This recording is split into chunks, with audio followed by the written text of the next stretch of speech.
to visualize all the Buddhas and Bodhisattvas and all the enlightened beings who are the source of your inspiration for unconditional love and the wisdom of emptiness. And they are to be visualized as extremely kind, affectionate, loving, caring, and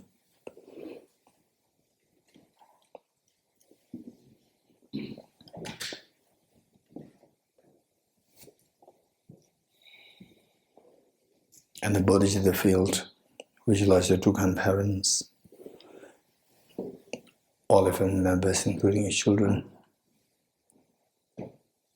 and everyone here to share the human beings, animals, insects, holy ghosts, health beings, God and goddesses, spirits, in India, in your own country, in the world, in the Milky Way galaxy, and in the entire universe.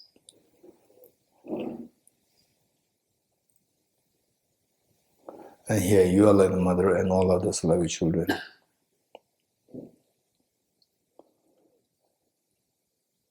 And the purpose of this practice is to awaken the seed of perfection within you, also referred to as the Buddha nature. No matter what religion that you're following, no matter what gender you are with, no matter which part of the world you came from, the so-called social status, everyone has the seed of perfection.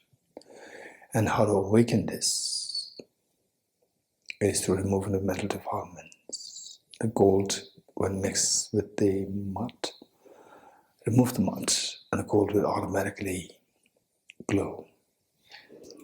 Remove the mud of the mental defilements, the gold of the Buddha nature within you will manifest on its own. And how to remove the mud, how to remove this metal mud is by, first of all, identifying the nature of the metal muds. And the metal mud is of two kinds, the gross and subtle. The gross one referred to as the afflictive obscurations. The presence of this stops us from attaining fearlessness, which is technically referred to as nirvana. And the subtle stains stop us from attaining infinite happiness, which is technically referred to as the Buddhahood, or full awakening. And to remove this, given that this is all rooted to the self-grasping ignorance, and this ignorance in the form of its gross offshoots or in the form of its subtle stains, referred to as cognitive obscurations, the remedy lies in this liberating path, which is the wisdom of emptiness.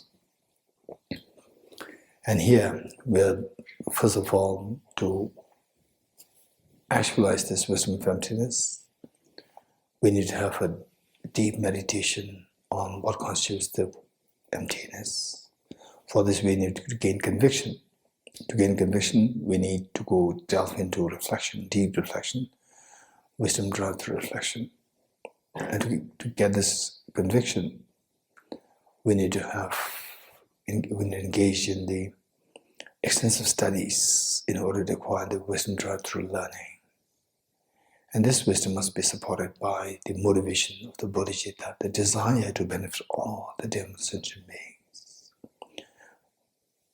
By becoming Buddha for all these beings, their desire to become Buddha, to benefit all the beings, their desire to awaken your seed of perfection, the seed of perfection within you, that is known as the Bodhicitta. And to have this Bodhicitta, the sense of renunciation, wanting to get away from this samsara altogether, must be there. So with this motivation, let us turn to page 3 and imagine that you are leading this recitation to practice, and all the sentient beings are joining you. Page 3.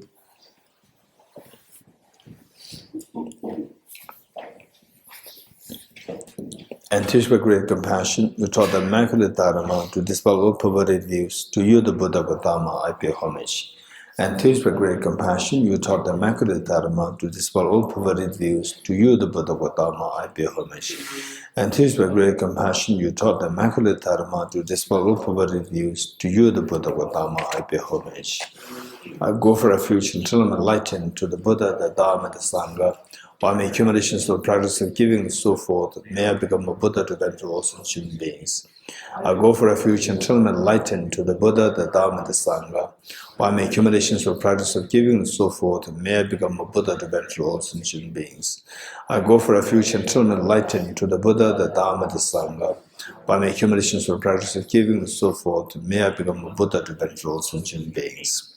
Sanje Juda Zoge Chonam Da Chanju Badu Dani Kyapsu Chi Dage Jinzo Gebe Sonam Ge Dola Penjir Sanje Rubarayisho Sanje Juda Zoge Chonam Da Chanju Badu Dani Kyapsu Chi Dage Jinzo Gebe Sonam Ge Dola Penjir Sanje Rubarayisho Sanje Juda Soge Chonam Da Chanju Bardo Dane Kyapsuch Dage Jinso Gebe Sonam Ge Tola Penjir Sanje Rubarayisho.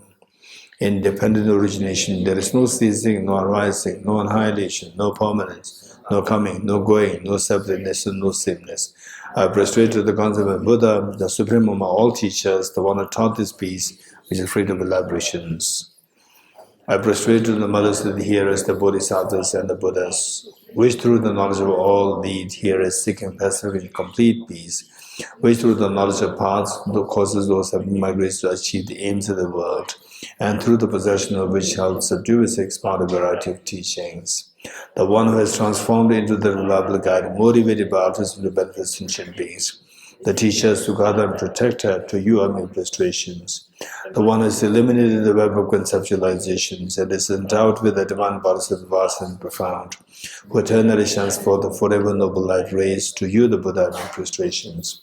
Inspired by wisdom and compassion, today in the Buddha's presence, I generate them out of full awakening for the benefit of all sentient beings.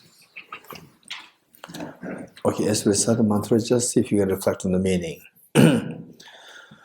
Om ye dharma hetu prabhavam hetum tesham datagato hyevatat tesham chayo nirodha evam vati mahashramanaye swaha. Om ye dharma hetu prabhava hetum desham datagato hyevatat tesham chayo nirodha evam vati mahashramanaye swaha. Om ye dharma hetu prabhava hetum desham datagato hyevatat tesham chayo nirodha evam vati mahashramanaye swaha. All phenomena arise from causes. The causes are taught by the Tathagata, the cessation causes as well as taught by the great seer. Profound, peaceful, elaboration-free, clear-lined and uncomposite. Such is the nectar-like Dharma I have discovered. Finding no one who can fathom this teaching in silence I'll return with words. Beyond utterance, thought, and expression is the perfection of wisdom, which is unborn, unceased, and hence in nature space.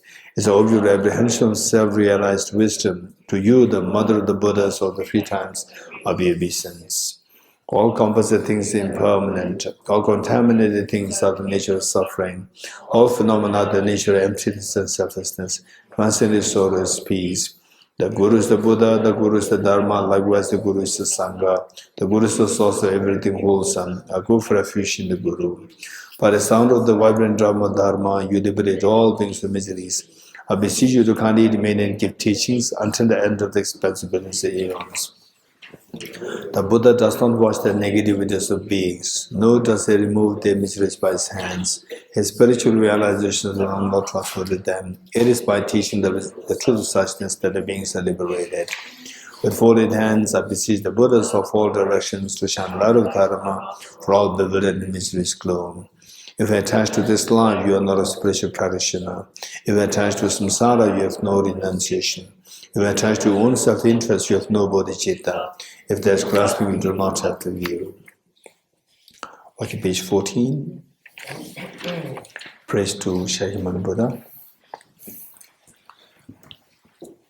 In fact, in the first, after the first passage, then we have the 9 verses. And in the first verse, it says that you will pace out 7 strides and then set them supreme in this world. And this is the Buddha as Prince Siddhartha, once he was born. Just the day he was born, and he took 7 steps. And how many of you took 7 steps when you were born? Including myself? No. So they are seeing that there's a tremendous miseries in the world. Of course, still there's so many miseries there. And somebody came and said to say that, saying, I've come to see how to solve the miseries. Have no fear. So this is just as a dear one old child came and said this, proclaimed this, that I'm the supreme, meaning that I've come here to give hand to you to remove your miseries. And then later on become to know that to remove the miseries is not but perform miracles. He performed many miracles. But the great Indian master Arya Nagarjuna never praised the Buddha Shakyamuni for him having performed miracles. So he always praised him for giving teachings, to teach the reality. What the reality is, that too not through blind faith, through rationally, through reasons. So this is something how he protected the beings. It's not that, okay, now there's no misery in the world. So we need to keep in mind that where your mind is ready, when you become Buddha, it's not only the Buddha Shakyamuni, when you become Buddha, you are equipped to benefit from all the beings. But the point is that, like the sound of a clap, the 2 things should come together, like the rain shower, where the rain is showered to all the places, but where there's the seed, only that will germinate. So from our side, we should be ready. Ready meaning study, reflect, and then we can see that real germination happens, real growth happens, your fearlessness happens, your infinite happiness happens. Okay. To the founder, the endowed, transcendent destroyer, the one gone beyond, the 4 destroyer, completely perfected, full awakened being, perfect in knowledge and good conduct, Sugata, over the world, supreme God of human beings to be tamed, teacher of gods and human beings, to you, the completely and fully awakened one, the endowed, transcendent destroyer, the glorious conqueror, the subduer from the Shakya clan, I prostrate, make offerings and go for refuge. When, O supreme amongst humans, you are born on this earth, you pace out 7 strides, then set them supreme in this world. To you who are wise, then I prostrate. With pure bodies, form supremely pure, wisdom motion like a golden mountain, fame that blazes in the 3 worlds, winner of the best, Lord, to you I prostrate. With a supreme science face like a spotless moon, color like gold, to you I prostrate. Trustfree like you, the 3 worlds are not, incompatible wise one, to you I prostrate. The Savior having great compassion, the Founder having all understanding, the field of merit with qualities like a vast ocean, to you that the Tathagata prostrate.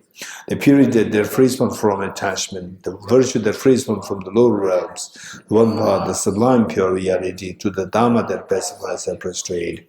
Those who are liberated and also show the path to liberation, the holy field qualified with realizations, who are devoted to the moral precepts, to you the Sangha I prostrate. Do not commit any non-virtuous actions. Perform only perfect virtuous actions. Subdue your mind thoroughly. This is a teaching of the Buddha. A star, a visual aberration, a flame of lamp, an illusion, a drop of dew or a bubble, a dream, a flash of lightning, a cloud, see conditioned things as such. Through this marriage, may sentient beings attain the rank of all-seeing, subdue the four faults, and be delivered from samsara association, perturbed by the waves of aging, sickness, and death. Okay, let us read the Heart Sutra, page 29.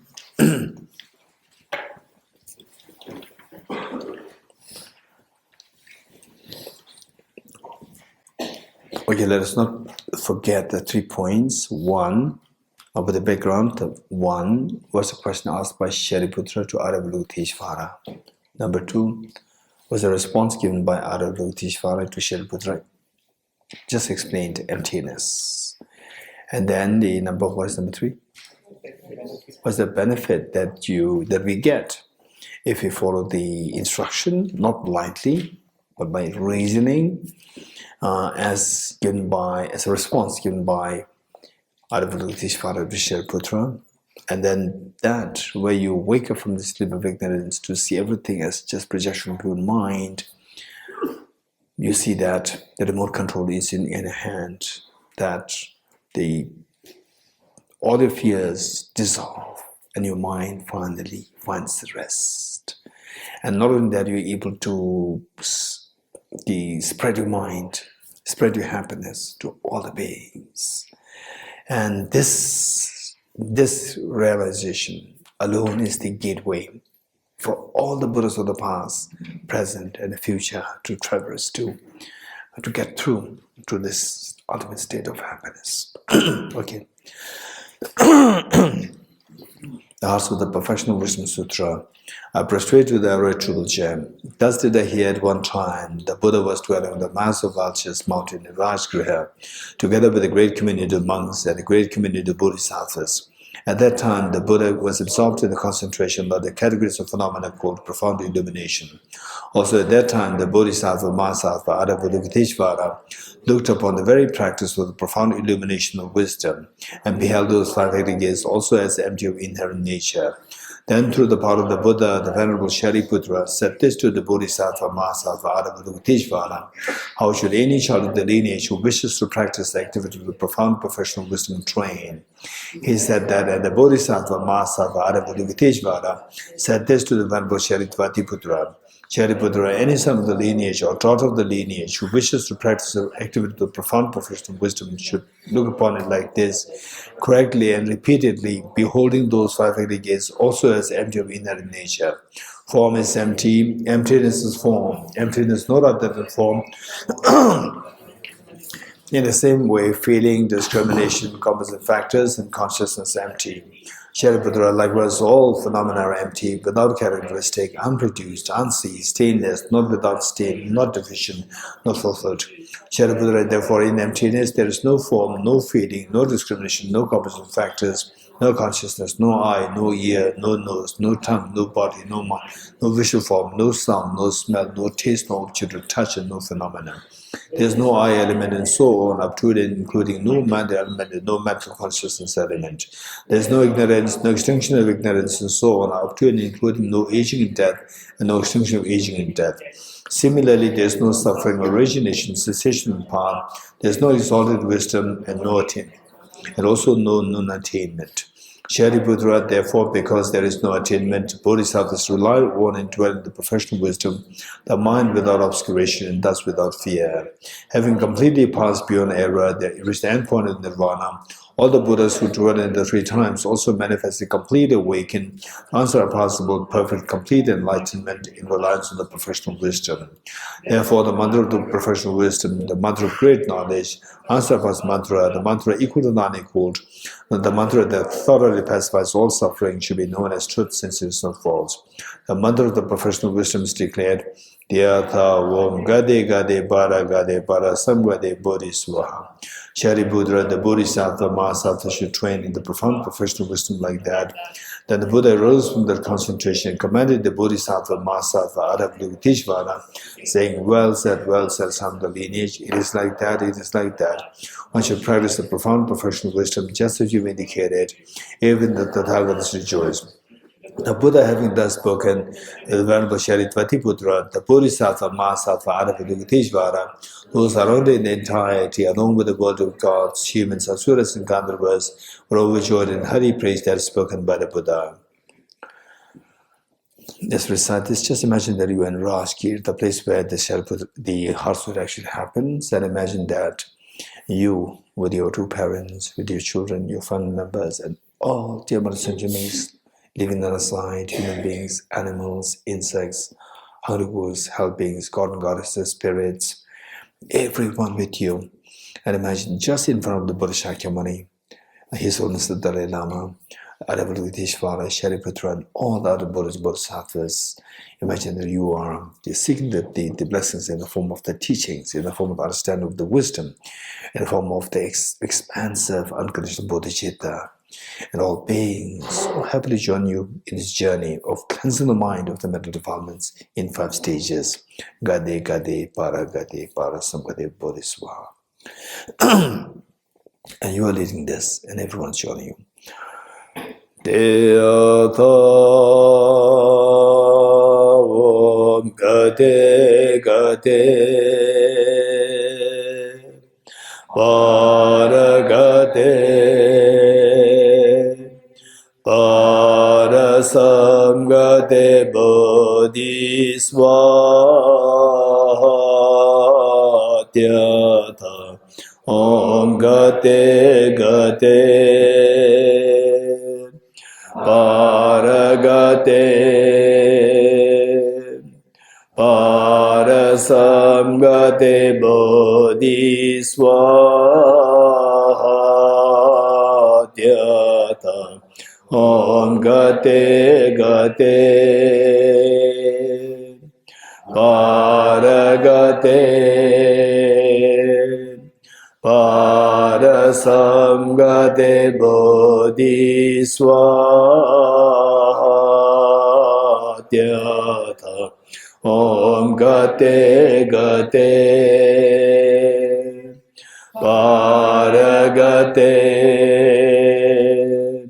Para Samgate Bodhiswatyata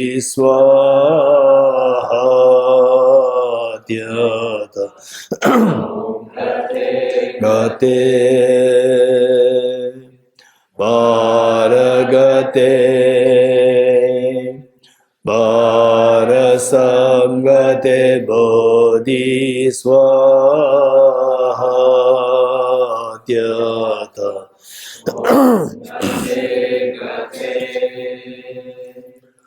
Para Gate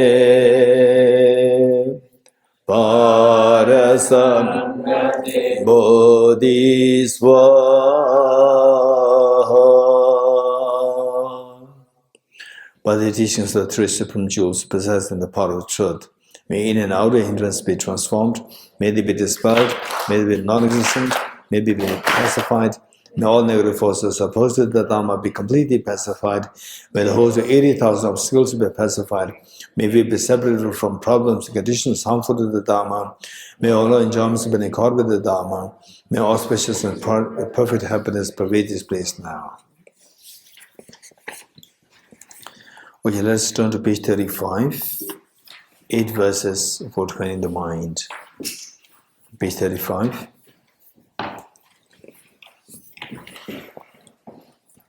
Okay, here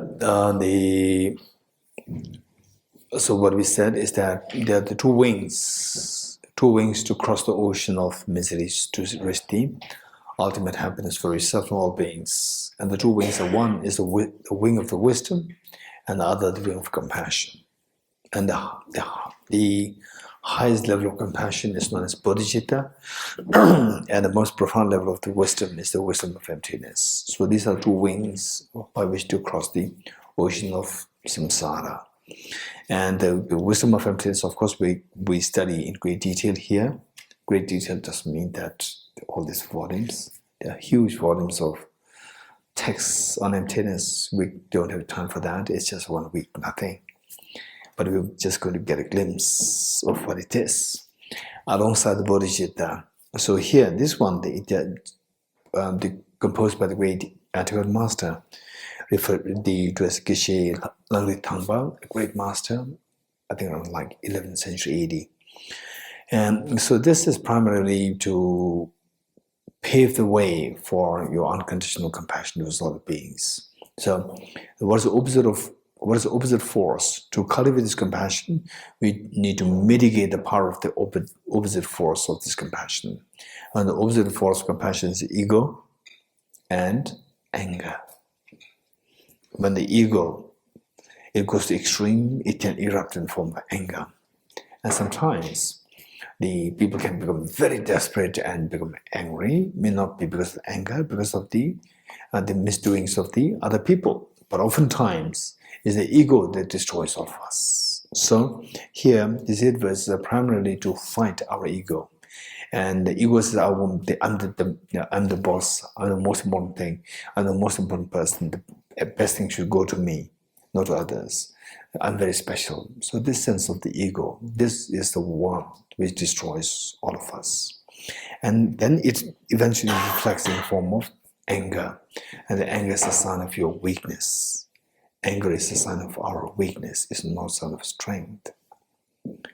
Because look at how the dogs behave. You chase the dog, first the dog will run away. And finally, when the dog is cornered in the room, cornered in the house, what will the dog do? What will the dog do? Bark. Will not bark, will attack you. Right? Is it principle of a bark? Right? So bark and attack, both. Yeah. So the point is that this attacking is because of the dog's vulnerability. Because now the dog cannot run anywhere. It's cornered. So the dog attacks you. It's a sign of the weakness, your vulnerability.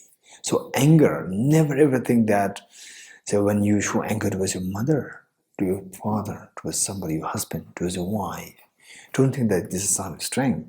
It's a sign of your weakness. Because there are so many, when you're angry, are you happy? Who gets up early in the morning and says, oh, today I'm so excited, I'm looking forward to become angry. Nobody. But when you become angry, there's a feeling is so like there's so much strength, energy, that you're able to reject the other person. This is just a sign of weakness. It's not a sign of strength. There are so many ways by which to let the other person listen to you. And the best way is the compassion. That too, skillful compassion. With the skillful compassion, there's a joy in you. Other person finds joy. And the whole purpose of saying that do it is to let the other person listen to you. And when you say do it, the person will not do it. Whereas you express concern, love and affection, and very skillfully, the person will happily do it for you. And next time you don't have to tell. The person will naturally do that for you. So there are so many ways by which to make things happen, but the anger is the one which is supposed to make the other person do what you want, but it actually makes the other person not do it. So this is so unwise. Anger is a sign of weakness. So these 8 verses, they are to curb, they are to mitigate the power of ego and the power of the anger. So it says that let me take all the miseries on myself. Let me give the victory to others. It doesn't mean that it is a self-denial practice. It's not self-denial. It's deliberately trying to mitigate the power of ego, mitigate the power of anger, and eventually subdue the anger altogether, subdue the ego altogether. So when the ego subsides, then what happens is that the ego and the self-confidence, these two are very similar in nature. And the ego destroys you, self-confidence builds you. So ordinary people, when self-confidence arises, ego also arises. When someone becomes richer, ego builds up. When someone becomes more and more learned, ego builds up. This is a sign of your being ordinary person. Evolved people, their ego and how do you make the distinction between the say evolved people? There are those people whose self-confidence is so much, yet the ego is zero. So somebody who can distinguish between the two and then nurture the self-confidence and subdue the ego, that is a noble being. So these people can become enlightened. So, and why? It's not that, oh, ego is bad, this is not religious. No, ego destroys your peace of mind. As simple as that. It's not because religion said it. And self-confidence, you must have the self-confidence. Self-confidence will give you the energy to do work for others, to work for yourself. Never ever hate yourself. Some people say, I hate myself. The greatest failure is when you hate yourself. Nobody can fail you. Only you can fail yourself. That is when you say, I hate myself. This is the greatest failure. So have confidence in your Buddha nature.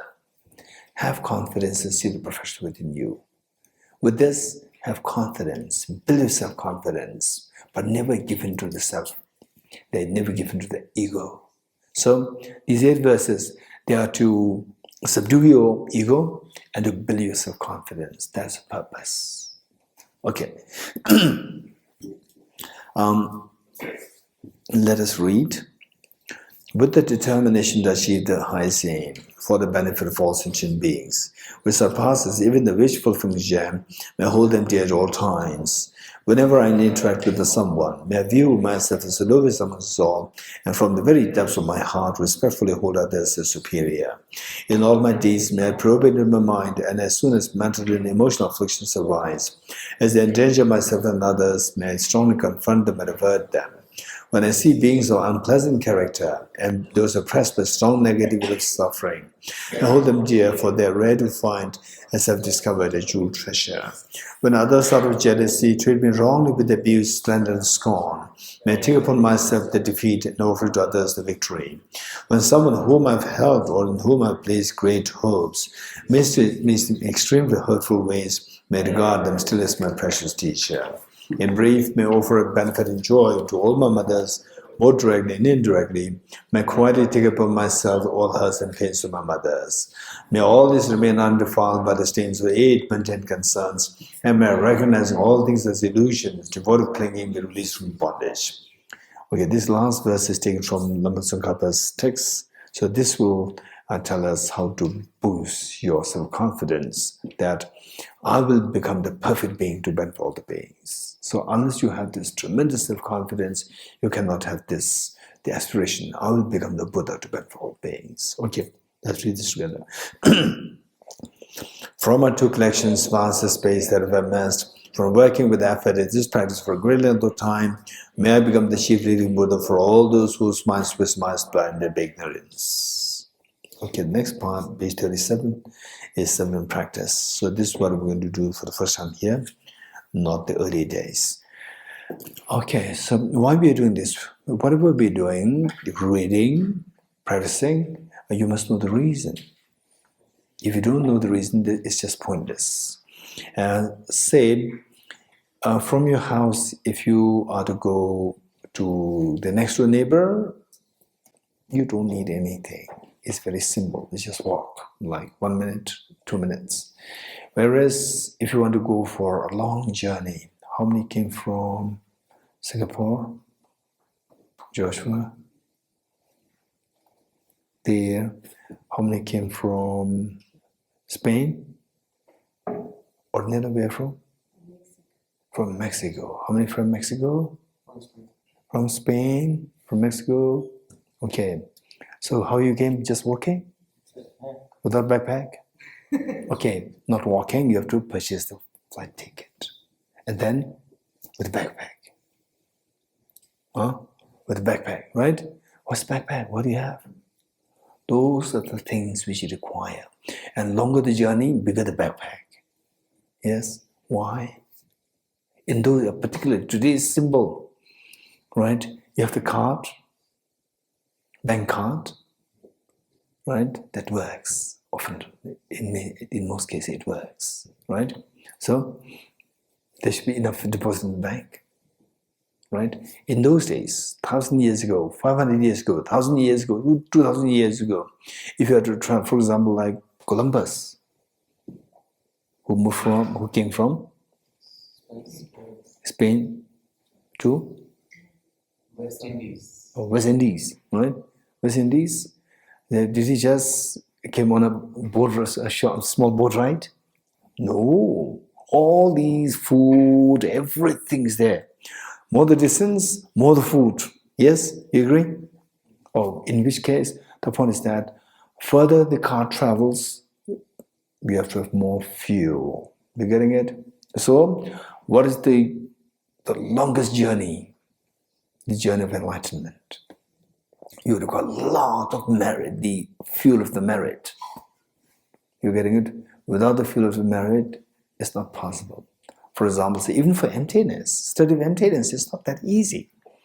So some people, they're very intelligent and they're so keen to learn about emptiness. The moment the day one, the day one of the teaching on emptiness happens, the person's sick. Yeah, it happens. Something bad happens to the person's family, but could not come. Oftentimes it happens. Also for the Bodhicitta, it's not easy. Because these are the things which can really give you the real benefit, the fearlessness and infinite happiness. And for that, you require tremendous amount of merit. Merit meaning that the virtuous mindset, enormous virtuous mindset. And how to create this virtuous mindset is, for example, every morning we come here, we do the practice. For example, like say, who's that guy who's the fastest on this earth today? Usain Bolt, right? So, what does he do every day? What does he do? He keeps running. What do you call that? Practice, right? Training, practice. So which means that you have to do it every day. To maintain it, to build it, to maintain it, you have to do it. So likewise, every day we are doing this practice. This is how we grow. We grow in this wisdom, emptiness, compassion. You become more and more stable. Okay, the buildings. I don't know how many of you know how the walls they come up. Do you think that I think it's maybe like 15 feet high, the walls? What do you think? Anyone? 15 feet tall? The wall, huh? Let's say 15 feet tall. So do you think that in one day we can just stack all these bricks up to 15 feet? Do you think? No? Any idea? Anyone from the construction? Huh? Of course, with the foundation, then you stack this in one day? No? Why not? You first have to place the beams. No, beam, everything is there. Beams, no, the pillar. The beams come later, right? So the wall, the bricks, let's say that they are like 100 bricks up, climbing up. All the 100 bricks will go in one stretch or 4 layers, and then the next day, maybe 2 days later, again another 4 layers or 5 layers, right? Do you know this? Yeah. You don't know this. Maybe younger ones, right? They saw everything just everywhere, ready, right? So it's not like this. So because if you build everything in one go, it can easily collapse. It needs time to set. This is the word set. The cement has to set. It requires time. So the taller, the broader should be the base, the foundation. Taller. You're getting it? So the point is that the longer the journey, more the fuel you need. That is known as the merit accumulation, where your mind should be more ready and prepared, strong, stable. To build a stability, okay, let's say the rubber band. Rubber band, you pull it, release it, what happens? It'll go back. Instantly go back. No, sit there. Sit there, release it, instantly go back, like a naughty young boy, little boy. Hey, sit there, will again move. Again you bring it back, sit there, again will move, like a monkey, right? So this rubber band, if you want it to stretch it and the leave it there, and how to make it remain stretched. Anyone? Any idea?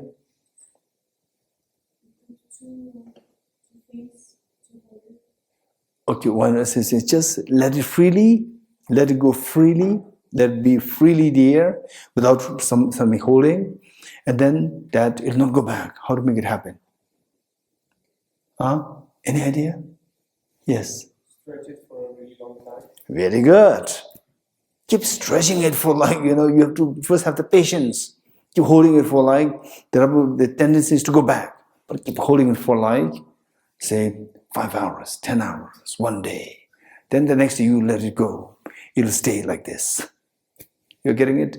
This is, so holding it for a long time, this is the training. Train your mind over an extended period of time, and then it becomes stable, it'll stay there. This is known as the training in the practice. It's strange. It seems that the younger ones, they're better. They're more experienced. Okay, good. So what are you doing here is known as the 7 in practice. There are 7 parts, and they're self-explanatory. So how to make your mind stable and be stable to prepare for this journey, the very meaningful journey of awakening the seat of perfection, is by 7 points. Number 1 is making prostrations, which we did in the morning. Prostration. Then making offerings to all the Buddhas, Bodhisattvas. Then confessing their negativities. Then rejoicing in the virtues of others. Then requesting Buddhas, Bodhisattvas to please give teachings. Then making the requests to Buddhas, Bodhisattvas to stay with us till samsara ends.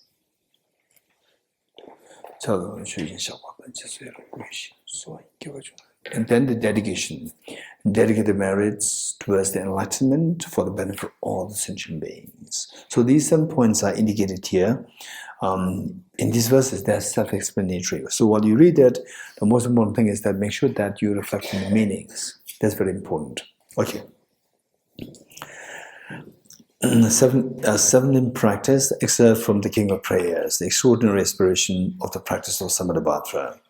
I bow down to the youthful Arya Manjushri, you the Buddhas, the lions amongst humans, God of freedom in the present, past and future, in the worlds of 10 directions, to all of you with body, speech and sincere mind I bow down, with the energy or aspiration for the Bodhisattva way, with a sense of deep respect and with as many bodies as atoms of the world. To you all Buddhas visualized as real I bow down. On every particle are Buddhas numberless as particles.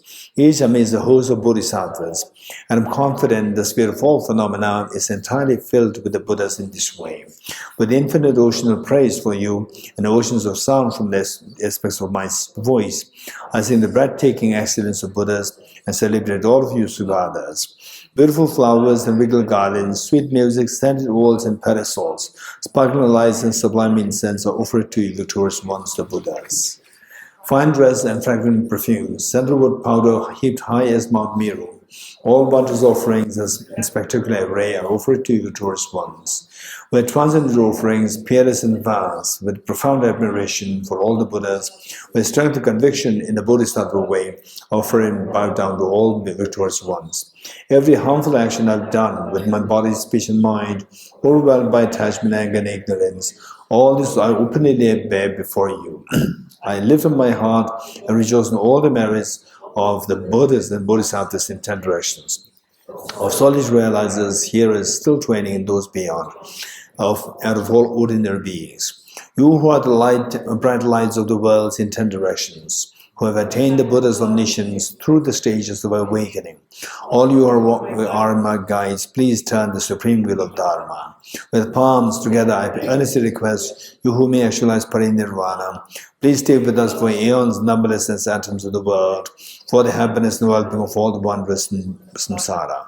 Whatever slight merit I may have accumulated by making prostrations, offering and confessing, rejoicing and requesting that the Buddha's stay and teach, I now dedicate all this for the full awakening of all beings. Okay, mantra offering, which we did yesterday.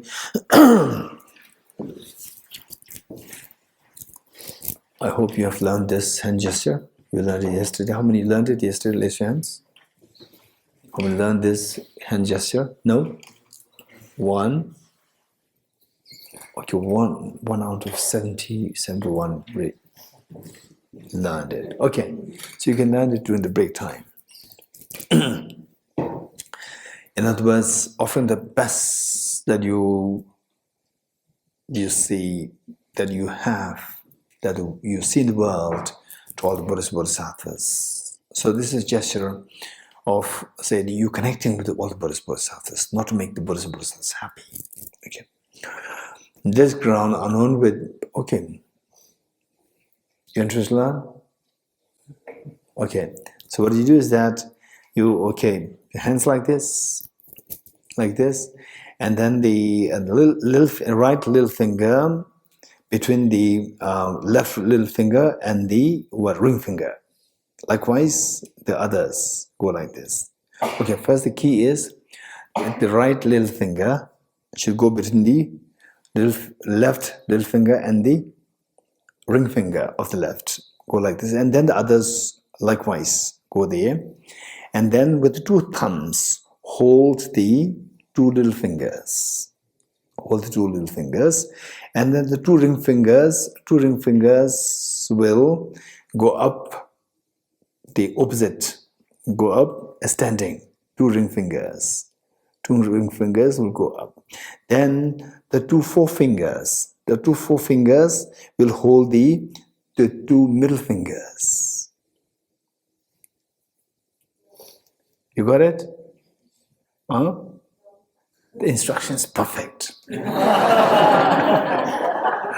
Right? Okay, let's try it again. Right?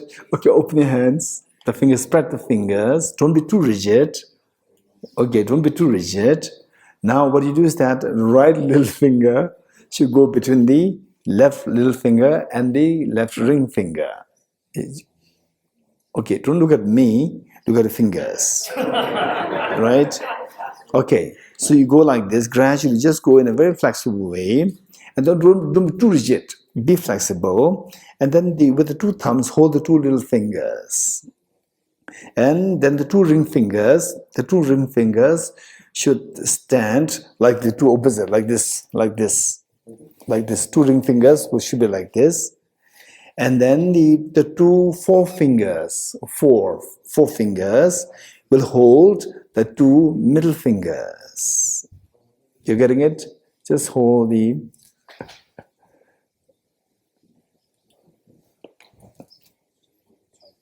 Okay, so it doesn't matter. Most of you made it. Those who cannot make it, during the breakfast, you must learn from somebody. Right? Okay, the lady there, you learn from Pinzoli.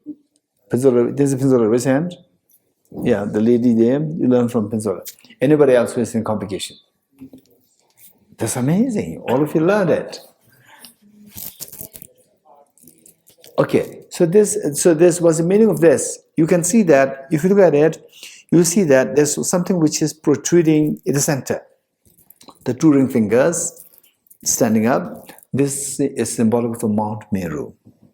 And then on the four sides, there are the four things there.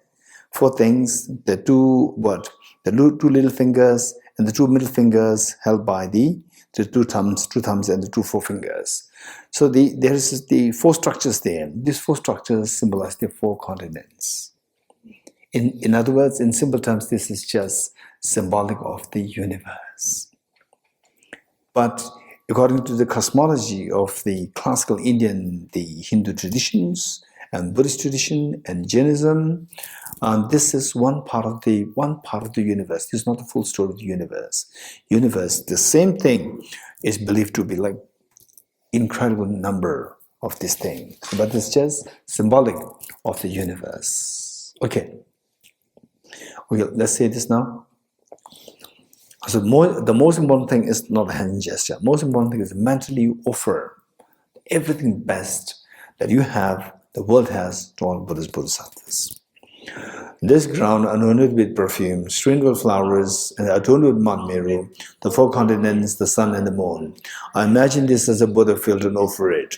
May all sentient beings attain, enjoy this pure land. Okay, we'll say this in Tibetan. O sajebe ge joje mendo cha re rab le je nyen da gyama de Sanje shendo me de bhavayin Jogunam da shenai chubarai sho. The four Dhammas of Venerable Gambupa. May I be blessed that my mind is directed towards the Dharma. May I be blessed that my Dharma practices on the proper path. May I be blessed that the path is free of flaws. May I be blessed that the flaws are seen in the light of exalted wisdom. The four Dhammas of Venerable Bhikshu Mahasattva become, so these four indicates the four most important things that we need to keep in mind in your daily practice. The first one is renunciation, to renounce your miseries.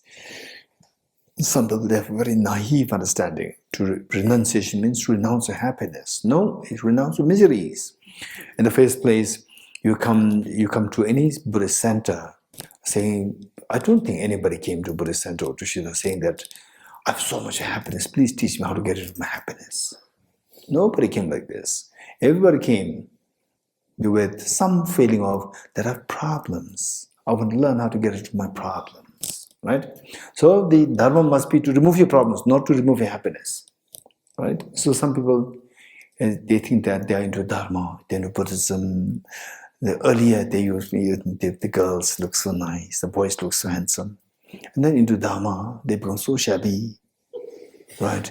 And then they cook their food and they dirty hands. They use their clothes to as a kitchen cloth like this. This is not dharma, right?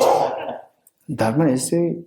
If you want to become monk and nun, amazing. If you want to remain as an ordinary lay person, remain as an ordinary person.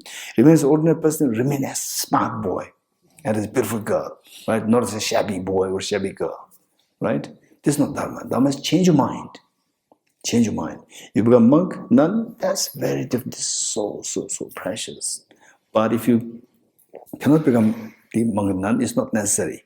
Become a lay person, remain a lay person, but make sure that your mind is being transformed. You don't have to transform your beautiful clothes to shabby clothes, right? And then some people, they become vegetarian. It's so precious. I always encourage people to become vegetarian. I don't force. I encourage. But becoming okay now, the food is nothing. There's nothing there. I just eat something, and then you neglect your food. This is a disaster. If you become vegetarian, make sure that don't neglect your food. Not to neglect your food. Make sure that you have B12. All these vitamins, minerals, they're intact when you die. This is so important, right? Otherwise, you neglect food now. I have no fun in food. It's vegetarian. It's like grass, right?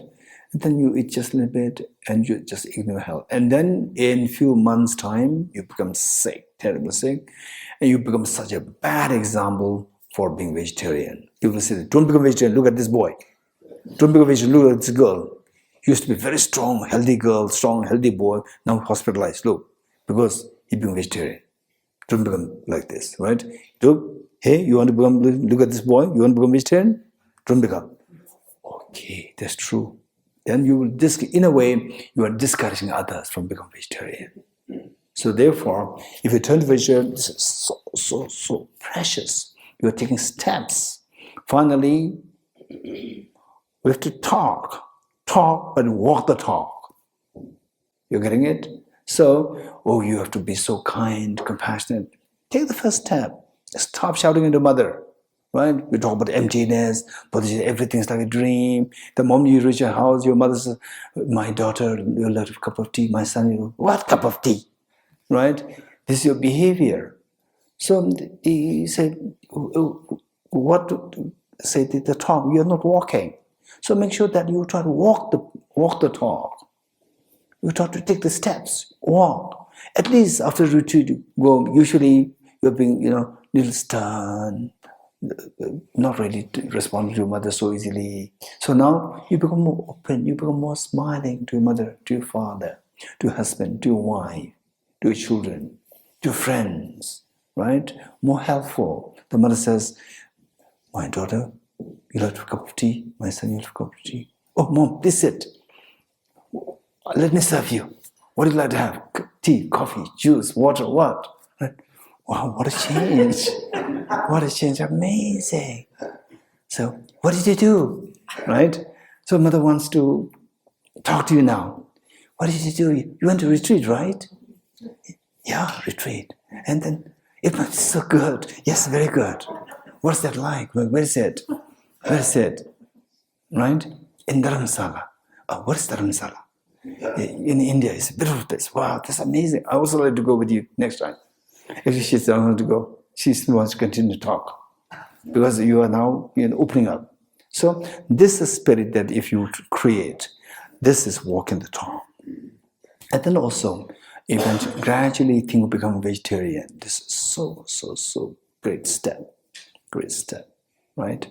Say, vegetarian. Become vegetarian, make sure that you don't neglect your food.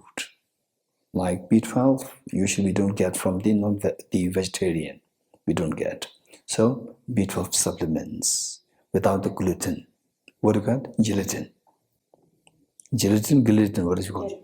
Gelatin. Without the gelatin. Gelatin is what? Is non-veg. You're getting it? B12, usually, if the B12, there is gelatin component in the ingredients. In the ingredients, there's a gelatin. Make sure that B12, gelatin free. You're getting it? Okay, so we need to take care of our diet. If you turn to vegetarian, to become vegetarian, is so precious. Walk the path. Okay, so 4 things: renunciation, bodhicitta, wisdom with renunciation to renounce your miseries. Bodhicitta, to expand the circle of compassion so the happiness grows. And number 3, the wisdom. Wisdom to remove your fears and to uproot all the mental defilements. And finally, number 4 is very advanced practice, the union of bliss and emptiness. The union, bliss and emptiness, this comes much later. But keep in mind that these 4 things are there. Okay. The 4 dharmas of Venerable Bhikshu Mahasatha, becoming utterly frustrated with the ignorance that grasps true existence. Please bless me with genuine renunciation, seeing all aspects of samsara as vicious and repulsive. Please bless me that my mind stream overflows with the precious bodhicitta that cherishes others more than myself. Please bless me to have an immaculate experience of the wisdom of emptiness that does not see even an atom of intrinsic reality or a basis of understanding how things come into being by dependent origination through mere conditioning. Please bless me that my mind stream overflows with the precious wisdom of the non-duality of bliss and emptiness. Idam Guru Ratna Mende Lagam Niratiyami. So when you say Idam Guru Ratna Mende Lagam, so this is what you offer to all the Buddhist Bodhisattvas. Imagine what you offered, now you receive back in the form of blessings. So the gesture is that Edam Guru Ratna Mende Lakamni Ratyami. It's just receiving back, and particularly, so there's the mandala handset there. Mandala handset there. Here, right here. This handset, similar to this, is there, and then we use this for actually mandala offering. When you do this, then when you dismantle it towards your heart. Because this heart is the spot where your Buddha nature, seat of perfection, resides. So this blessing is to activate this seed of the Buddha nature, to remove mental defilements, and the Buddha nature inside you, within you, is activated. So to seek blessings, to activate this. Okay. Idam Guru Radna Mende Lakamne Rateyame. Okay, next foundation of all good qualities. By Lama Tsongkhapa. Lama Tsongkhapa, the main statue here is Lama Tsongkhapa. The main statue here is a great, the enlightened master of 14th century in Tibet. The foundation of all good qualities is a kind and perfect pure Guru. Correct devotion to him is the root of the path. By clearly seeing this and applying great effort, please bless me to rely upon him with great respect. Understanding that the precious freedom of this rebirth is found only once, is greatly meaningful and is difficult to find again. Please bless me to regenerate the mind that unceasingly day and night takes its essence. This life is as impermanent as and it comes. After that, just like a shadow follows the body, the results of virtuous and non-virtuous karma follow. Finding firm and definite conviction in this, please bless me always to be careful to abandon even the slightest negativity and accomplish all virtuous deeds. Samsaric splendors are unsatisfying and unreliable. Seeking them is the door to all suffering. Recognizing these shortcomings, please bless me to generate a strong wish for the bliss of liberation. Led by the spirit of thought, mindfulness, alertness, and great question arise. The root of the teaching is keeping the Pratimoksha vows. Please bless me to accomplish this essential practice. Just as I have fallen into the sea of samsara, so have all mother migratory beings. Please bless me to see this trained in Supreme Bodhicitta and bear the responsibility to free migratory beings. Even if I practice Bodhicitta, but I don't practice the 3 types of morality, I'll not achieve enlightenment. With my clear recognition of this, please bless me to practice the Bodhisattva vows with great energy. Once I've pacified great distractions to wrong objects and correctly analyze the meaning of reality, please bless me to generate quickly within the mind stream the unified path for karma abiding special insight. Having become a pure vessel by training in the general path, please bless me to enter the holy gateway of the fortunate ones, the supreme Vajrameya. At that time, the basis of accomplishing the 2 attainments is keeping pure vows and samaya. As I become firmly convinced of this, please bless me to protect these vows and pledge them in life. Then, having realized the importance of the 2 stages, essence of Vajrayana, by practicing with great energy, never giving up the 4 sessions, please bless me to realize the teachings of the Holy Guru. Like that, may the Gurus who showed the noble path, and the spiritual friends who practice it long lives, please bless me to pacify completely all out and inner hindrances. In all my lives, never separated from perfect Gurus, we enjoy the manifesting Dharma. By completing the qualities, the stages, and the paths, I could attain the state of Vajradhara. Okay, we'll recite this first the English and then Tibetan. You are Avalokiteshvara, great treasure of non-referential compassion, a Manjushri master of the flawless wisdom. As was Vajrapani, destroyed hosts of demons without exception. Tsongkhapa, crown jewel of the sage of the land of snows, lobs on top by your feet and make prostrations.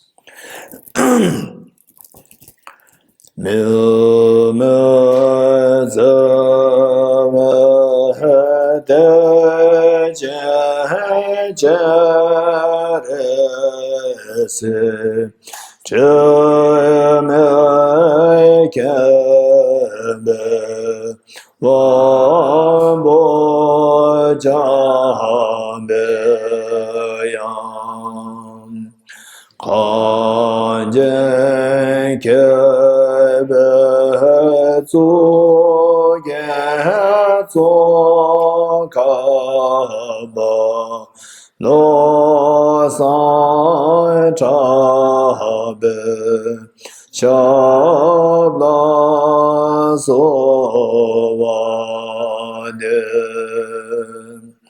me zevete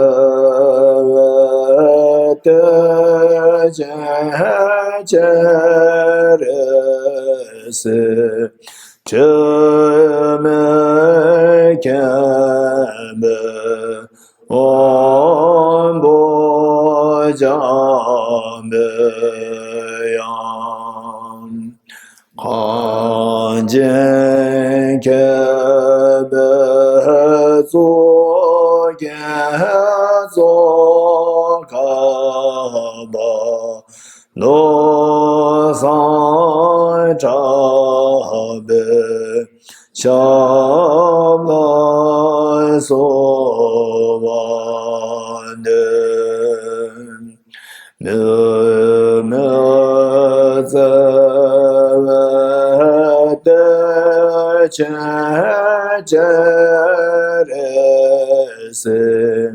Chemekambe Mombojambeyan Kanjen kebe tsogen tsongkaba lo san chabe shabla sovane. Yoravalokiteshvaram, great treasure of non-referential compassion, and Manjushri, master of flawless wisdom, as well as Vajrapani, destroyer of hosts of demons without exception. Tsongkhapa, crown jewel of the sages of the land of snows, love Santaba at your feet and make prostrations. Next, generating the mind of consummate yoga, which is the main practice, actual practice, I would say. Thus far, it is like preparing the roadmap, and now the actual practice. Actual practice constitutes of first, single-pointed meditation, then renunciation, bodhicitta, and the wisdom of emptiness. And then, when time permits, we take the aspiration bodhisattva vow. And taking the aspiration bodhisattva vow, it doesn't mean that, okay, I'm taking a vow, shall I take it, not take it, don't worry. There's no commitment at all there. And bodhisattva, of course, after studying bodhicitta, we learn that bodhicitta, there are two kinds. Bodhicitta which is supported by the bodhisattva vow, and bodhicitta without the bodhisattva vow. When you don't take the bodhisattva vow, it becomes just a bodhicitta. That's it. This is known as the aspirational bodhicitta. Whereas when you take the vow that I will actually engage in the bodhisattva practices, then you take the vow formally. When you take it formally, then your bodhicitta becomes engaged bodhicitta. And of course, there's a tremendous difference there. It is like one with the amateur, the mechanic, and the other one is like the professional engineer. So with the engaged bodhicitta, the benefit, the merit that you accumulate, the journey that you take towards enlightenment is so swift, so fast. So there's a tremendous benefit there. But for that matter, we are not to take the bodhisattva vow so easily. So first we have to practice the bodhicitta. You practice it, and over time, you start to, feel that your mind is expanding. And this expansion of bodhicitta mind, it'll never happen naturally. It must be done through practice. Right? Usually we see some people are more compassionate, some people less compassionate. Oh, this person's so compassionate. That compassion that we're talking about in general sense, and the compassion that you develop as a part of the Buddhist practice, the two are very different. Very different. And the second one, cultivation, through the steps that we're going to learn, this is extremely powerful, and you will feel the difference there. So with this practice, once you start to feel this, that your heart is expanding, your compassion is expanding towards the near dear ones, neutral beings, and even towards your enemies, what you call as the difficult people, where compassion flows. You feel like the mother, and all others like small children. And however mischievous the small child is, but the mother will always protect and defend the child. This is the kind of feeling that will come to you. When you reach that level, then you are entitled to take the real bodhisattva vow. Whereas the bodhisattva vow that we are taking here is not the real one. This is what is known as the aspirational bodhisattva vow. Whereas the real bodhisattva vow is where you should have some degree of experience. And then you're entitled to take this. So then they are like, the 18 infractions, 18 things to observe well. Whereas this vow that we're taking here, it does not involve any commitment. If at all you will think of being committed to something by taking this vow, it is that from today onwards, I'll try my best to be helpful to others. If not, at least I will not harm others. This much, if you can commit, you're entitled to take this as Bodhicitta vow. And it's not necessary that you should be a Buddhist. It's not necessary. Anybody who wants to activate your seed of perfection within you for the benefit of others, and that too, from today onwards, I'll try my best to be kind towards others. I'll try my best not to harm others. If this much you can take the commitment, you're entitled to take the Esprit Bodhicitta vow. Okay, so I'm not too sure if we'll get time today, but from tomorrow onwards we'll try, because most of the explanations we already did thus far, and from tomorrow we just read, the reflect, the practice, and the straight away, and then we'll get more time for this taking the Esprit Bodhicitta vow. Okay, so first the single point meditation. Ready? 5 minutes.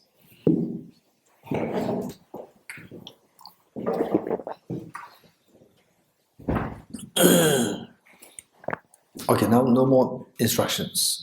5 minutes.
Okay, next is for the renunciation.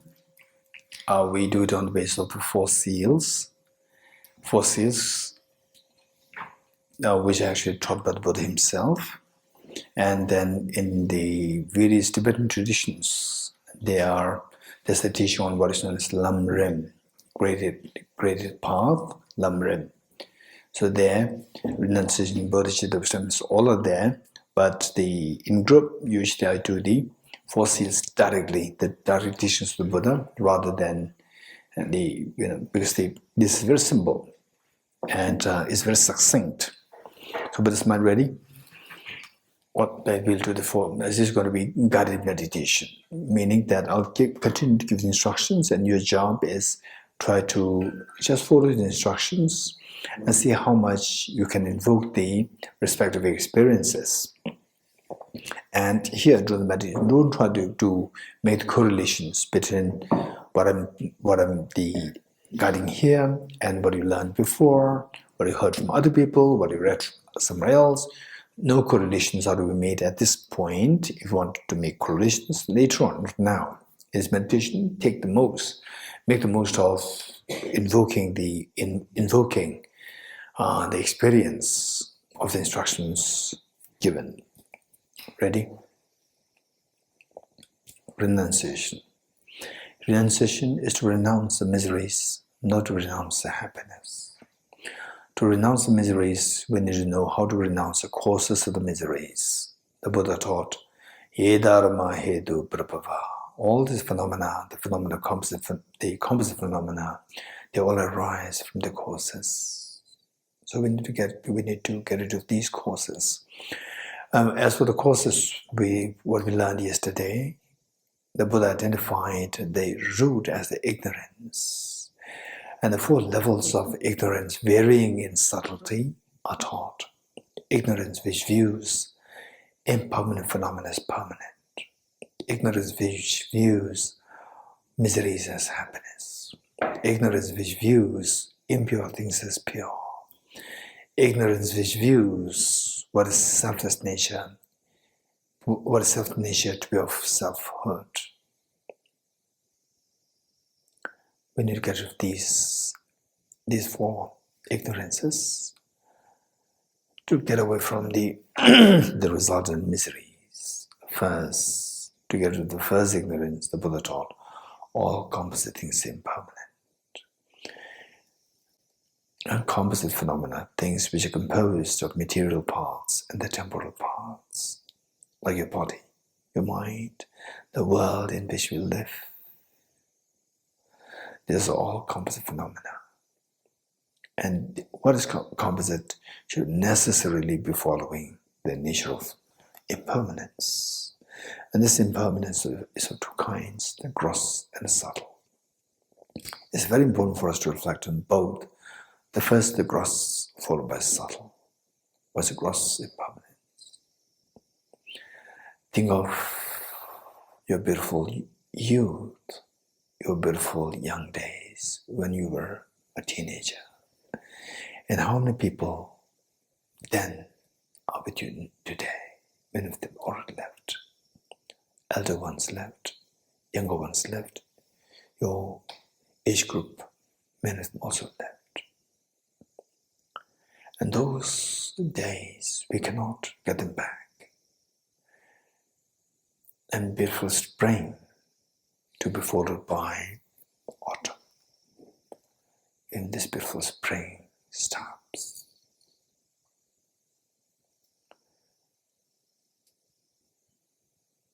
"200 years ago, there must be like 5 billion human beings or 4 billion human beings.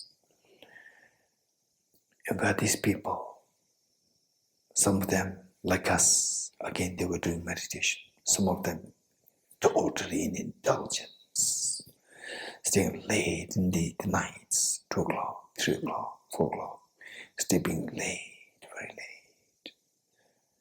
And many of the young people, they have so much of, they have plans. The parents also have expectations. Children also have the expectations to build up their career and so forth. Now, whether they accomplish the ambition or not, all gone. No one to be seen today. 200 years from now in the future, the 8 billion human beings today, no one will be alive then. That's for sure. The whole new generation takes over this world, this impermanence. Sometimes the whole village the next day is all washed away overnight by tsunami, by the landslide, by the flood, and no trace of human being seen the next day. These things happen. The power of the impermanence. And this impermanence, what is the changes that you see, so on a very gross level, is possible only if there's a change happening on a yearly basis, monthly basis, daily basis, hourly basis, minute by minute basis, second by second basis, millisecond by millisecond basis. Yes. Without these subtle changes, the gross change is impossible. In other words, wherever you look at in this world, the universe, your body, your mind, the food that you eat, the house that you live in, the whole universe, the stars, the sun, the moon, all these stars, they're all going through such a momentary change. There's nothing as a composite phenomena remaining static. But on the contrary, we don't see that with our eyes. We see things so static. But this is the optical illusion. In reality, all the composite things are moving so fast. It's very scary though. Yes, and yet this is reality. So just imagine that on the train platform, unknown person just suddenly picked you up and throws you into a very fast moving express train. What do you feel? Very scary. Faster the train moves, more the fear. Where is this train taking you? Why are you in fear? Because you don't know where this train is taking you. Faster the train, more the fear. And who decides where this train is taking you? The driver decides. And who is this driver? If the driver is your mother, the father, no doubt will take you to a picnic spot. But if the driver is a terrorist, or if the driver is under the control of the terrorist, no doubt he'll take you to a slaughterhouse. Okay, in our case, what is the driver? Our mind is the driver. Unfortunately, this mind is under the terrorists, under the dictate of the terrorists of the self-grasping ignorance and self-centered attitude. As long as we are under the sway of these two contaminations, worst of the contaminations, self-grasping ignorance, when supported by self-centered attitude, will only take us to miseries. Like what?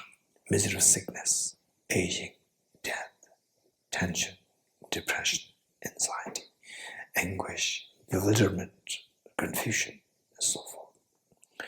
One moment of such a misery is good enough to nullify all the past moments of merriments, celebrations, festivities, birthday parties, and so forth. Yes, that's very true. One moment of such misery, tragedy is good enough to nullify all the past moments. All the past moments of the beautiful moments are so so shallow, meaningless, gloomy. That's very true. Is the way out? When will this come to an end? 2021 came to an end on its own. When will these miseries come to an end? Okay. Impermanence. There are so many ways of classification. One of which is that it can be classified into 3 kinds. Impermanent phenomena, whose continuum will invariably come to an end no matter what you do, or no matter what you don't do. Like your youth invariably came to an end. You want to extend it? No, it came to an end. 2020, 2021, they came to an end on their own. The second class of impermanence, which never comes to an end. For example, your mind, the time, They never come to an end, they perpetually exist. And this third class of impermanent phenomena, which never comes to an end unless until you put exerted, concerted effort. Like what? Like your miseries, like your self-grasping ignorance, like your contaminant karmas, the afflictions, all these tears of the fear, the tears of the sadness, they will never stop unless until we put a concerted effort there. What kind of effort? Given that these are rooted in ignorance, wise people will tackle the ignorance. How to tackle this ignorance? What is ignorance? Ignorance is the distorted mind which blinds us from having the vision of the reality. How to stop this? To cut the root of the poisonous tree, and however millions of poisonous leaves they are growing on the tree, they'll all dry. Likewise, however numerous the miseries we have, if you cut the root of these miseries, self-grasping ignorance, all these miseries will come to an end. Wow, that's amazing. So how to cut this ignorance? Just as to remove the darkness, you have to introduce the light. It is only to introduce the light of the wisdom of emptiness that the darkness of self-grasping ignorance can be eradicated. What is this wisdom? Wisdom, by definition, is a discerning mind whose apprehension of the object tallies with reality. And what's the reality? Reality is about what the Buddha indicated as the third seal. Everything is the nature of emptiness and selflessness. Okay, since we are yet to do the emptiness, so just imagine that we discover that everything is empty from the object. They're like dream. The moment you discover that the dream is the time when you have woken up. You have woken up, you will see that all the dream contents, they're all subjective real. It's all empty of objective reality. The moment you discover that, all the fears of the dream dissolves. Just imagine that you wake up from the unconventional dream, whereby you see everything as subjective real and nothing as subjective real. So discovering this, you transcend all your sorrows, where all your misery is dissolved in this experience of emptiness. This is absolute peace. Just try to abide in this experience of the absolute peace, like waking up and all the fears of your dream stops. All the fears of unconventional dream, all fears of samsara dissolves, where the lasting happiness, lasting bliss, lasting peace dawns. Stay in this experience.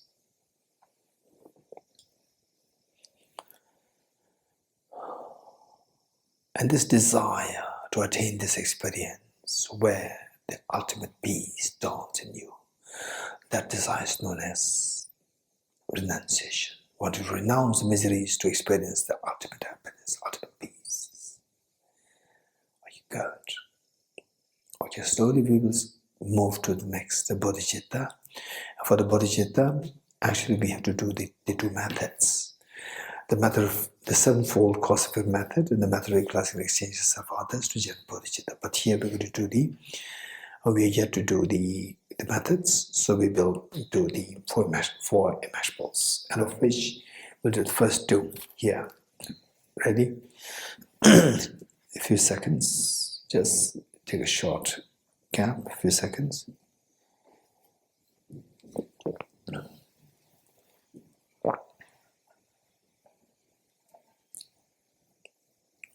Are you ready? Okay, particularly when you meditate, make sure that you don't close your eyes. You close your eyes and you fall asleep. And you're not meditating. Okay, don't close your eyes. This is very important. With this mind, ready? The four immeasurables in lieu of the Bodhicitta. And we'll do the first two immeasurables. Immeasurable compassion and immeasurable loving kindness. Ready? Okay, invoke Invoke the blessings of all the Buddhist Bodhisattvas as so loving, caring, and embracing to you and all demon sentient beings. And invoke your love and affection towards your two parents, your children, and all the demon sentient beings in this universe. And very strong, just trigger this very strong desire to cultivate the unconscious love of Bodhicitta and follow his instructions to see that the experiences are invoked at times. Some of these reflections may sound so superficial, it doesn't matter. That's how we begin with the superficiality and reach to the real experience of Bodhicitta. Immeasurable compassion. How good would it be that all my dear sentient beings are endowed with all my dear sentient beings are freed from suffering and the cause of suffering. Cause of suffering primarily consists of self-grasping ignorance and self-centered attitude. May all my dear sentient beings be freed from suffering and the cause of suffering. I'll take the responsibility that all my dear sentient beings are freed from suffering and the causes of suffering. The Buddhist Bodhisattvas, witnessing that you making such a courageous commitment, like the mother after all these many years of raising her children. Today, her eldest daughter, just aged 12, you as the eldest daughter, just aged 12, and you as the eldest son, just aged 11, comes to the mother, telling the mother, "Mother, please take a rest. You've done everything for us. You love us so much. We also love you so much. We are grown up. We'll take care of our other siblings." The mother could not believe her eyes and ears. She runs into tears. This is exactly what happens to all Buddhist Bodhisattvas. They're so proud and happy to see that you, at least in your mind, you take this responsibility to take care of all the demon sentient beings. This pride and happiness all Buddhist Bodhisattvas experience invokes their compassionate and omniscient minds to send forth nectars very soothing lights towards you and all demon sentient beings. The mere touch of lights and nectars with the bodies of beings yours washes away all the miseries and causes of miseries from the demon sentient beings to yourself.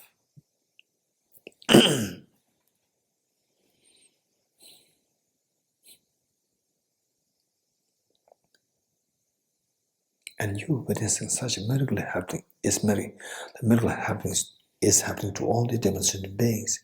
You're intensely happy. Take 3 deep breaths, sighing with relief.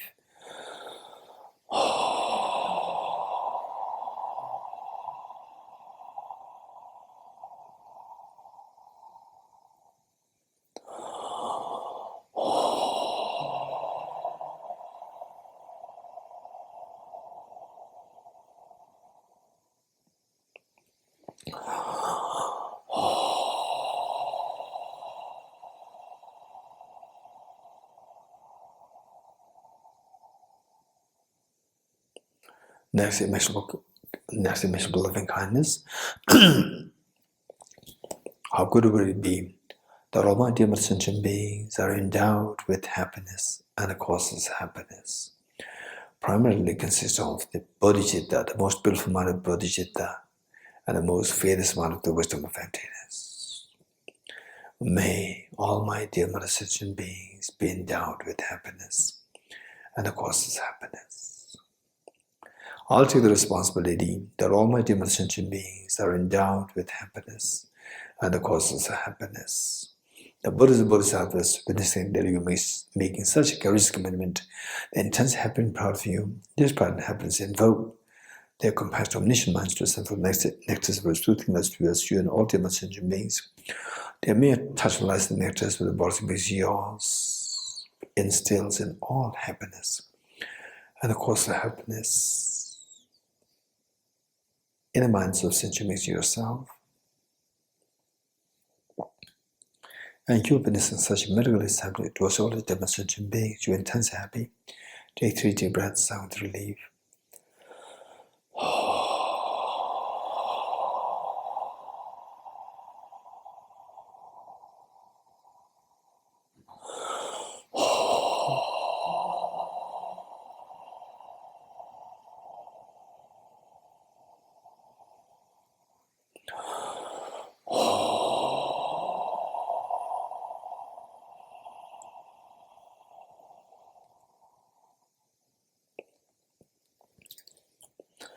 We are abiding these two mesh balls as unconditional love towards all the demonstrated beings, just abiding this experience, so precious.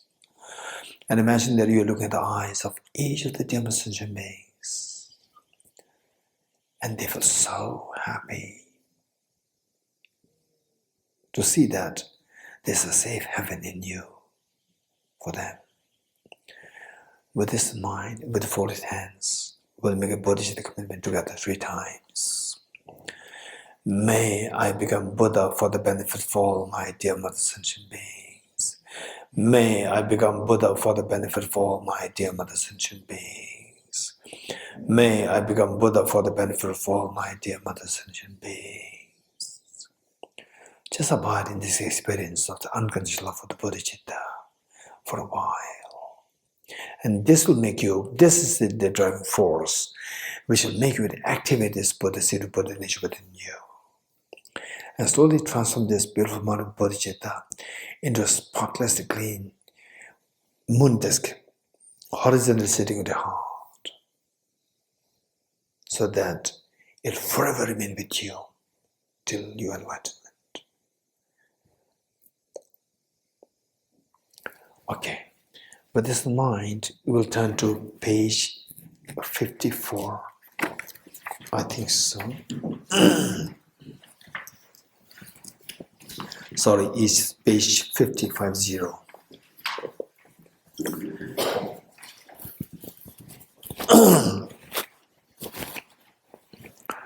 We'll say these, the first verse 3 times, and the next 2 verses 3 times following that. We need to know the meaning. Without knowing the meaning, there's no point. The first verse, I'm going to explain this very quickly. It says, I go for refuge in the Triple Gem. This is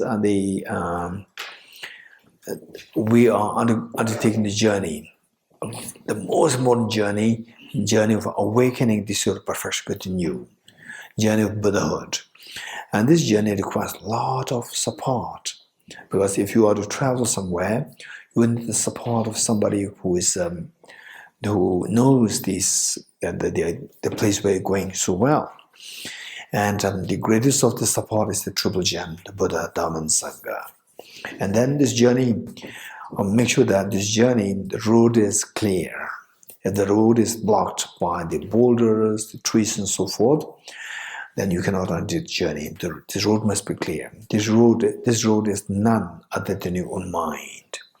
So this mind, the road of mind, must be clear of the obstacles such as the negative karmas, afflictions, and so forth.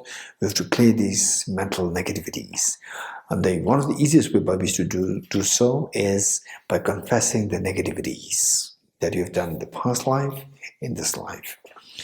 And then now the road is very clear. If the car doesn't have the fuel, again you cannot undo the journey.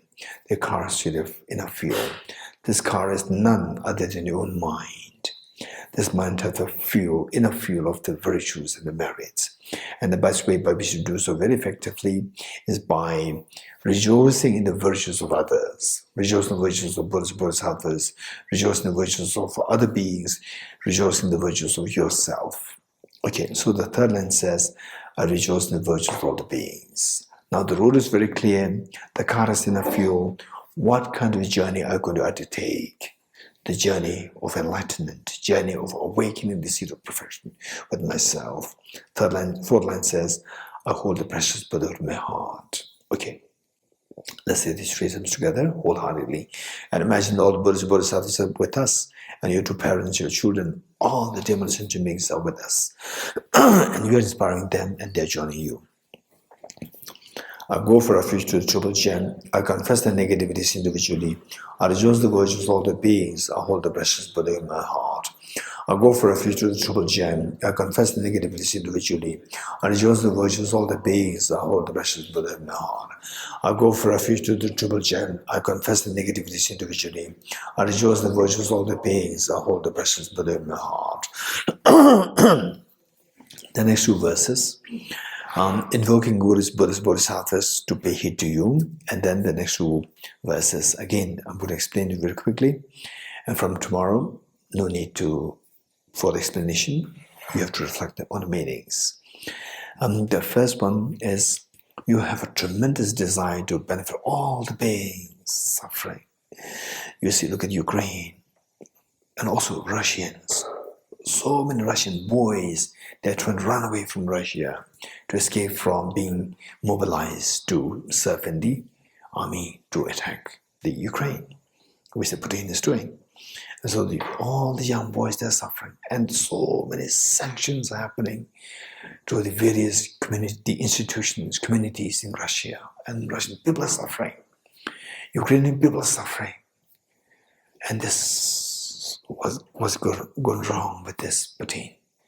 It's so sad. His mind should be changed. He is driven by this wrong thoughts, ignorance, craving for power, his own position, craving for more land.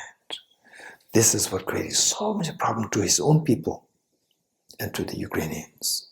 And look at all the places, all over the world. So much is happening at the borders. And because of this the Russian problem, look at all the other European countries. They are scared. Now they're joining the NATO. And in Asia, in America, so much problems everywhere.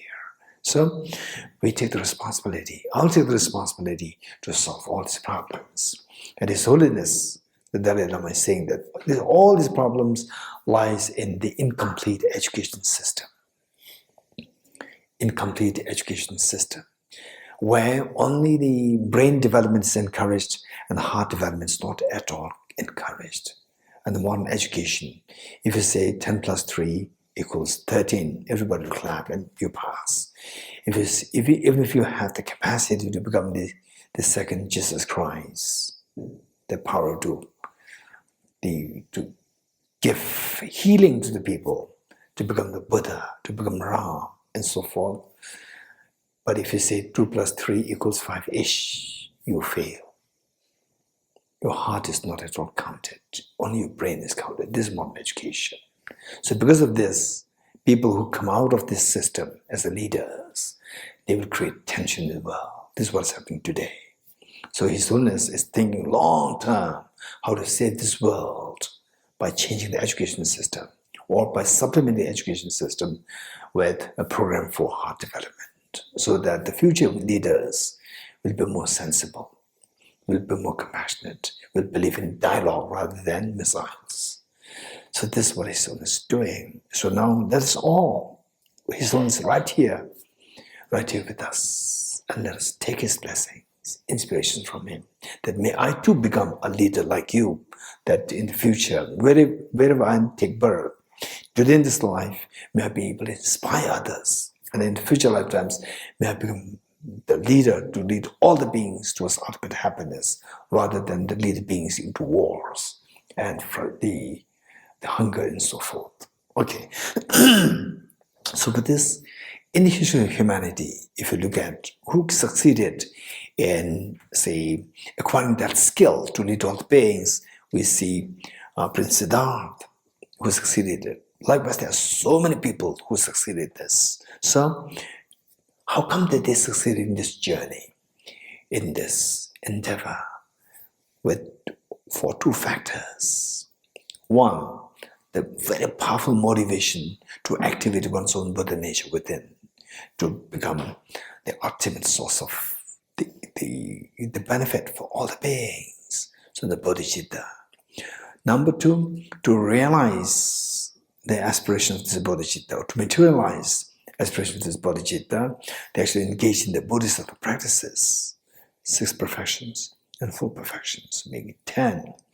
Generosity, ethics, patience, enthusiasm, meditative concentration, wisdom, skillfulness, aspiration prayers, power, and the primordial wisdom, discriminatory primordial wisdom. So, engaging the practice of these 10 perfections, they succeeded in actually becoming awakening the seat of perfection. And then they become equipped to benefit all the beings. If this is how they succeeded, I'll also follow their footsteps. The second verse. I'll also the footsteps to make sure that I have the two factors intact. First is to have a very strong motivation of the bodhicitta. What's number two? To materialize this aspiration, I will engage in the Buddhist practices. There are 6 perfections and the 4 perfections, making it 10. Okay, let's read together. Gurus, Buddhas, and Bodhisattvas, please pay heed to me. Just as the previous Buddhas have generated the mind of Bodhicitta, and just as they successfully dwell in the Bodhisattva practices, likewise for the benefit of all sentient beings, I will generate the mind of Bodhicitta, and likewise shall I too successfully train in the Bodhisattva practices. Gurus, Buddhas, and Bodhisattvas, please pay heed to me. Just as previous Buddhas have generated the mind of Bodhicitta, and just as they successfully dwell in the Bodhisattva practices, likewise for the benefit of all sentient beings, I will generate the mind of Bodhicitta, and likewise shall I too successfully follow the Bodhisattva practices.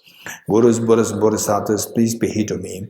Just as previous Buddhas have generated the mind of Bodhicitta, and just as they successfully dwell in the Bodhisattva practices, likewise for the benefit of all sentient beings, I will generate the mind of Bodhicitta, and likewise shall I too successfully train the Bodhisattva practices.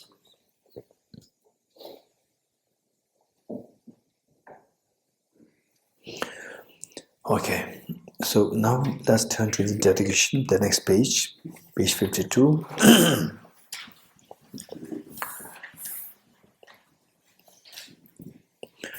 Okay, let us dedicate the merits thus gathered that the Ukraine war comes to an end as soon as still it is going there, still.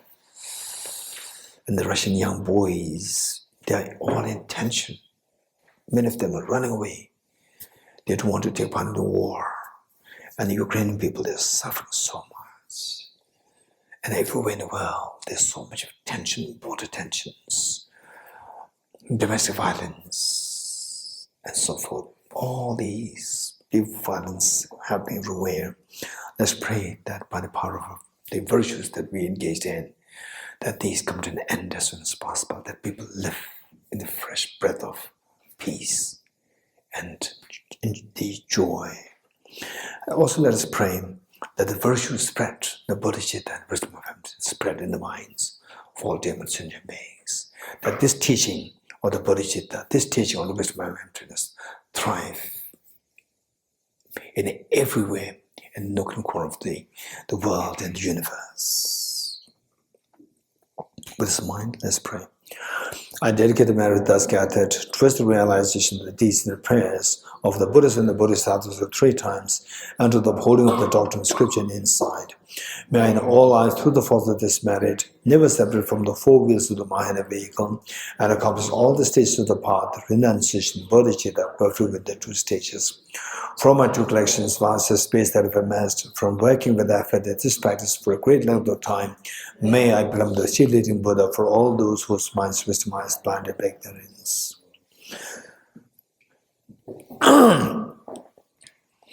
Ilta Om Gate Gate Varagate Varasamgate Bodhisvatyata Om Gate Gate Varagate Varasamgate Bodhisvatyata Om Gate Gate